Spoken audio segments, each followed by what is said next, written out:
अगर वो ऐसे ही चलेंगे तो उनकी राजनीति पर तो बट्टा लग जाएगा। तो चंद्रबाबू नायडू एक बहुत ही कद्दावर, बहुत ही बड़े और बहुत ही चालाक राजनेता है। कायदे से उनको एमके स्टालिन के साथ खड़े होना चाहिए। नरेंद्र मोदी की वो सरकार है जो अगर किसी से दुश्मनी मोल ले लेती तो फिर उसका राजनीतिक करियर खत्म करने की कोशिश करती है। कि भारतीय जनता पार्टी जिस भी राजनीतिक दल या क्षेत्रीय दल के साथ गठबंधन करती है, अंत में उसको वो लील जाती है, उसको खत्म कर देती है। भारतीय जनता पार्टी उनकी बाहें पकड़कर दरअसल अंत में उनके गले तक उसका हाथ पहुंचेगा। लेकिन फिलहाल उनके लिए यह मजबूरी है कि वो बीजेपी के साथ बने रहे। तो जगनमोहन रेड्डी ने दरअसल चंद्रबाबू नायडू की पूरी पॉलिटिक्स को एक तरीके से खत्म कर दिया था। शायद चंद्रबाबू नायडू उनकी सरकार को हिला दे। नमस्कार, मैं हूं अंकुर और आप देख रहे हैं सत्य हिंदी का विशेष कार्यक्रम आशुतोष की पहली नजर। कार्यक्रम में आशुतोष की खबर लेकर असली खबर बताते हैं। अब बात खबर की कर लेते हैं। दरअसल आज हम उतरने जा रहे हैं साउथ इंडिया की राजनीति की सुलगते मैदान में, जहां पर तीन भाषा और परिसीमन के मुद्दे पर भमंडर मचा हुआ है। एमके स्टालिन ने, तमिलनाडु के मुख्यमंत्री एमके स्टालिन ने शाह और मोदी के खिलाफ मोर्चा खोल दिया है। दक्षिण भारत के राज्यों को एकजुट करने की मुहिम शुरू कर दी है। आज चेन्नई में बैठक भी हुई जहां पर केंद्र ज्यादातर साउथ इंडिया के मुख्यमंत्री या जो बाकी नेता थे, पूर्व मुख्यमंत्री, वो शामिल हुए। आंध्र प्रदेश के पूर्व मुख्यमंत्री जगनमोहन रेड्डी ने पीएम मोदी को परिसीमन को लेकर लेटर तक लिखा है। उन्होंने अपनी परिसीमन को लेकर आवाज उठाई है और कहा है कि दक्षिण भारत के लिए सही नहीं होगा कि जिस प्रकार से हो रहा है कि अगर हमारी सीटें कम हो गई है तो हमारे खिलाफ अन्याय होगा।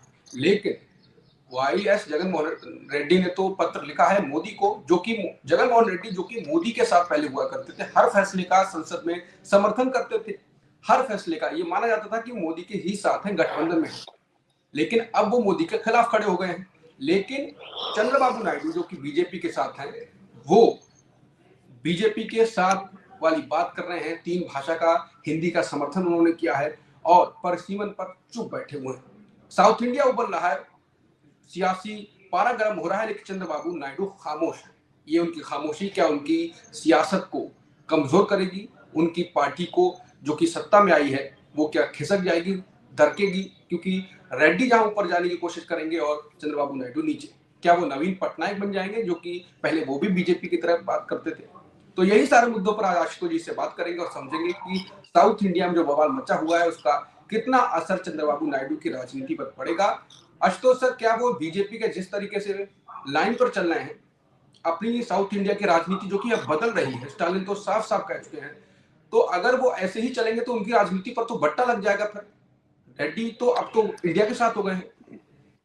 देखो अंकुर, इस पूरे मसले में चंद्रबाबू नायडू की राजनीति को और उनके पूरे चरित्र को समझने की जरूरत है। चंद्रबाबू नायडू के बारे में आज की पीढ़ी को शायद उतनी जानकारी नहीं होगी, लेकिन एक जमाना था जब चंद्रबाबू नायडू एनटी रामाराव के दामाद थे, हालांकि अभी भी दामाद है, और उस वक्त इंदिरा गांधी के साम्राज्य के खिलाफ आंध्र प्रदेश के अंदर एनटी रामाराव ने जो एक तरीके से बगावत की, रातों रात अपनी पार्टी बनाई और पार्टी बनने के बाद वे एक छत्र नेता बने और फिर आंध्र प्रदेश में विधानसभा का चुनाव उन्होंने स्वीप किया और स्वीप करके वो आंध्र प्रदेश में एक तरीके से इंदिरा गांधी के बराबर खड़े हो गए। और उसके बाद की जो पूरी राजनीति थी, चाहे वो विश्वनाथ प्रताप सिंह की राजनीति हो या मंडल कमंडल की राजनीति हो, एनटी रामाराव लगभग एक दशक से ज्यादा तक देश की राजनीति के केंद्र में धुरी में रहे, बहुत ही पावरफुल नेता माने जाते थे।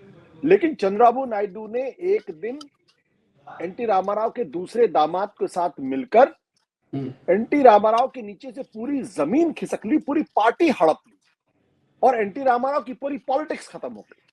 ये है चंद्रबाबू नायडू।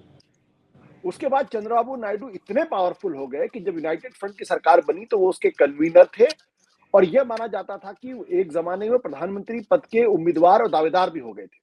मैं 1996, 97, 98 की बात कर रहा हूं। तब वो धुर सेकुलरिज्म की पॉलिटिक्स करते थे।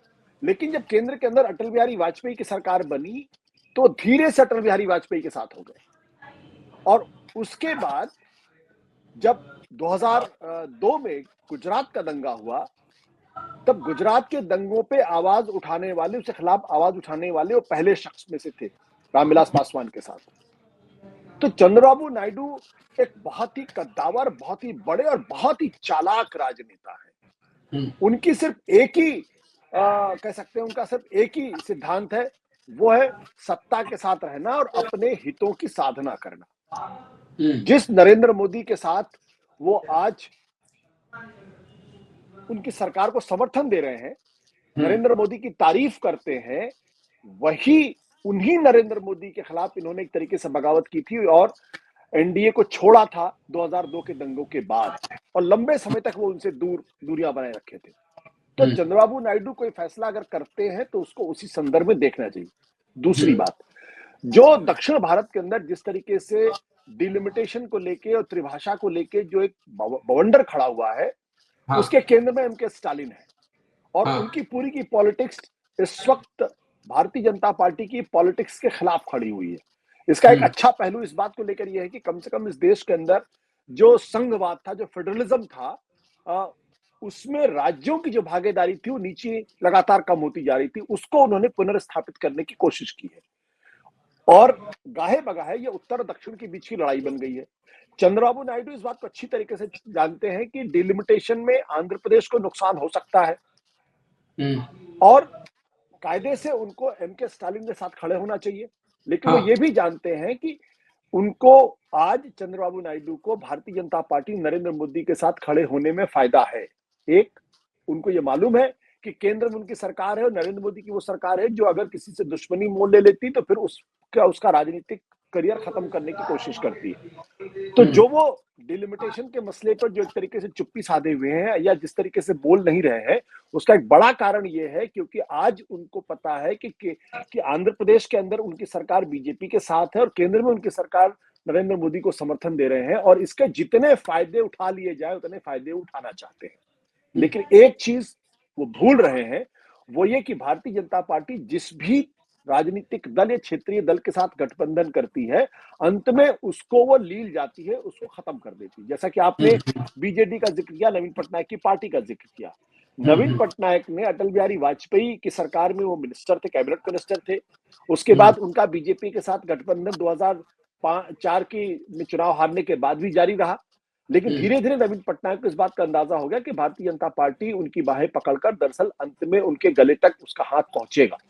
तो उन्होंने अचानक एक दिन बीजेपी के साथ अपना गठबंधन तोड़ दिया, लेकिन तब तक नवीन पटनायक की मदद से भारतीय जनता पार्टी ने अपने आप को उड़ीसा की पॉलिटिक्स में स्थापित कर लिया था, जिसकी उसको जरूरत थी। और अंत में वही हुआ, नवीन पटनायक सत्ता से बाहर हो गया और भारतीय जनता पार्टी वहां लोकसभा की सभी सीटें जीत गई और आज की तारीख में उसकी भारी बहुमत वाली सरकार वहां उपस्थित है।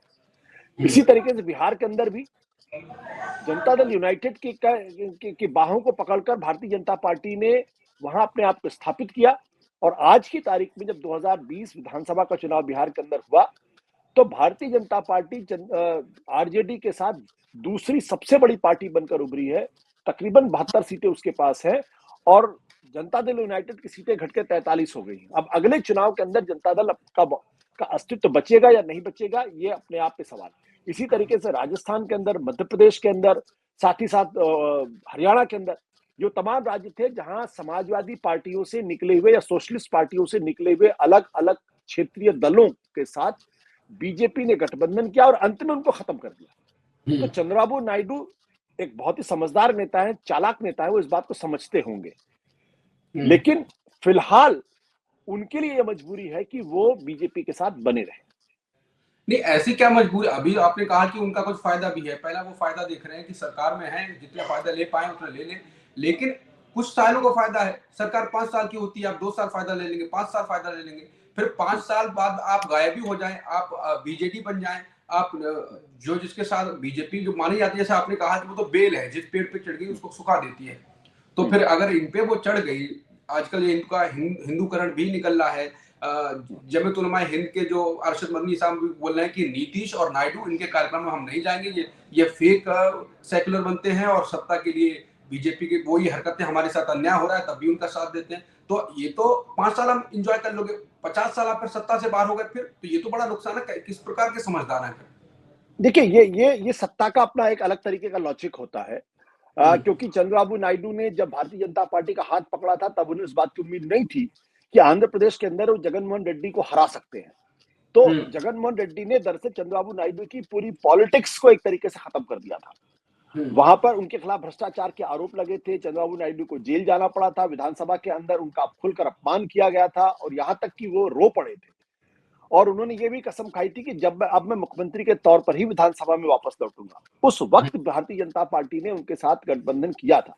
हालांकि ये बात भी सच है कि जगनमोहन रेड्डी भी लगातार ये कोशिश करते रहे हैं कि वो बीजेपी की मदद करते रहे। लोकसभा के अंदर और राज्यसभा के अंदर उन्होंने मदद भी की थी। तो चंद्रबाबू नायडू इस बात को जानते हैं कि अगर उन्होंने बीजेपी का दामन छोड़ा तो केंद्र से जो कुछ भी फाइनेंशियल मदद उनको मिल सकती है, जो कुछ भी आर्थिक मदद उनको मिल सकती है, जो भी आर्थिक पैकेज उनको मिल सकता है, वो एक तरीके से बंद हो जाएगा। फिर क्या होगा? फिर उनकी सरकार को डिस्टेबलाइज करने की कोशिश की जाएगी। फिर भ्रष्टाचार के तमाम आरोप और केसेस खुल जाएंगे, जो केसेस शायद चंद्रबाबू नायडू उनकी सरकार को हिला दे। तो ऐसे में अभी सरकार को बने हुए ज्यादा वक्त नहीं हुआ, तकरीबन 1 साल के आसपास का वक्त हुआ, बल्कि 1 साल से कम का वक्त हुआ है। मतलब आप कहना चाह रहे हैं, तो सर टोकना चाहूंगा कि वो एक डर के कारण भी बीजेपी के साथ है कि नहीं तो डिस्टेबलाइज कर देंगे हमारी सरकार को। बिल्कुल देखिए, आज की तारीख में विपक्ष की सारी पार्टियों, विपक्ष की सारी सरकारों को इस बात का डर है और सब ये जानते हैं अगर शिवसेना टूट सकती है, अगर एनसीपी टूट सकती है, कर्नाटक में जो कांग्रेस पार्टी की सरकार गठबंधन के साथ बनी हुई थी अगर वो गिर सकती है, मध्य प्रदेश के अंदर कांग्रेस की जमी जमाई सरकार अगर जा सकती है, तो फिर कोई भी सरकार जा सकती है। तो ये जो पूरा मामला है वो एक तरीके के डर का भी मामला है। लेकिन चंद्रबाबू नायडू जानते हैं कि अगर उन्होंने बीजेपी के साथ छोड़ा तो जगनमोहन रेड्डी बीजेपी के साथ खड़े हो जाएंगे। फिर राज्य के अंदर जगनमोहन रेड्डी की पॉलिटिक्स को मजबूत करने की कोशिश भारतीय जनता पार्टी करेगी, क्योंकि तब चंद्रबाबू नायडू बीजेपी आमने सामने हो जाएंगे। तो क्यों आज की तारीख में जल्दबाजी में कोई ऐसा फैसला किया जाए? अभी तो चुनाव बहुत दूर है, विधानसभा के चुनाव, लोकसभा के चुनाव भी बहुत दूर है, तब तक फैसला किया जा सकता है। तो राजनीति में इस तरीके की मजबूरियां होती हैं और जिस तरीके का स्वभाव नरेंद्र मोदी और अमित शाह का है, वैसे में कोई भी बड़ा नेता, कोई भी मुख्यमंत्री जानते बूझते कोई पंगा जो है वो उनसे नहीं लेना चाहेगा। अब अगर आज वो उनका साथ छोड़ दें तो फिर आप समझ लीजिए कि उनके लिए दिक्कतें पैदा हो जाएंगी और वो दिक्कतें गंभीर होंगी। आज की तारीख में कम से कम चंद्रबाबू नायडू नरेंद्र मोदी को ये कह सकते हैं कि देखिए हमारी मदद से आपकी सरकार केंद्र के अंदर चल रही है, लिहाजा आप हमको अनुग्रहित समझिए और ये सारी सुविधाएं हमको देने की कोशिश करिए। तो वो सारी सुविधाएं वो ले रहे हैं आज की तारीख में। अब जब विधानसभा के चुनाव आएंगे 2029 के आसपास, तब वो उसके पहले वो तय करेंगे क्या बीजेपी के साथ रहना उनको साथ मुफीद होगा या नहीं मुफीद होगा, उस वक्त फैसला कर सकते हैं। बिल्कुल। तो कार्यक्रम को यही खत्म करेंगे इसी निष्कर्ष के साथ, जैसा कि आशुतोष सर ने कहा कि चंद्रबाबू नायडू बीजेपी के साथ क्यों हैं, उनकी एक मजबूरी भी है, कुछ फायदा लेना चाह रहे हैं कि हमारी सरकार अगर हम उनके साथ नहीं रहे तो जगनमोहन रेड्डी उनके साथ चले जाएंगे, तब भी वो हमें परेशानी होगी। कुल मिला के दिमाग तो वो लगा रहे हैं, लेकिन कहीं ना कहीं उसमें जैसे सर ने कहा कि डर भी है और मजबूरी भी है। अब डर और मजबूरी क्या उनको को ज्यादा डर और मजबूरी में बदल देगा अगर स्टालिन और पूरा साउथ इंडिया अगर और ज्यादा बवंडर हुआ तो कहीं उनकी राजनीति पे बट्टा भी ना लग जाए, ये भी एक सवाल है। नमस्कार।